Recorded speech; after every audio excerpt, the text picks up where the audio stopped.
the problem statement 4. In this, we need to write a program to check whether a given number is a perfect number or not. Perfect number is a positive number with sum of all positive divisors excluding that number is equal to that number. For example, 6 is perfect number since divisor of 6 are 1, 2 and 3. So sum of its divisor is 1 plus 2 plus 3 is equals to 6.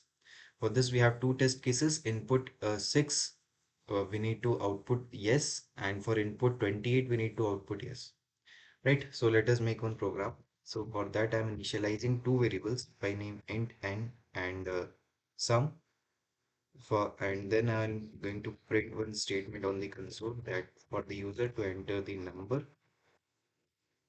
and then I will take the input from the user and store it in n.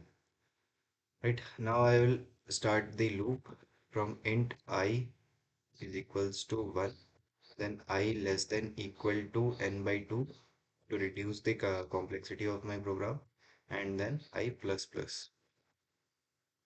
Right, now I will check if my n modulo I is equals to 0, then in that case my sum will be is equals to sum plus I,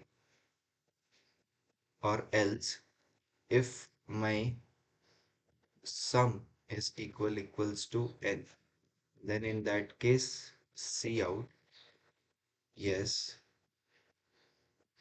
or else C out no.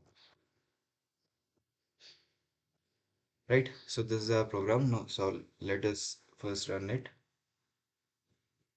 For the input of 6, it should print yes, yes, so it is printing as yes. Now for input 28, it should print yes, yes, it is again printing as yes.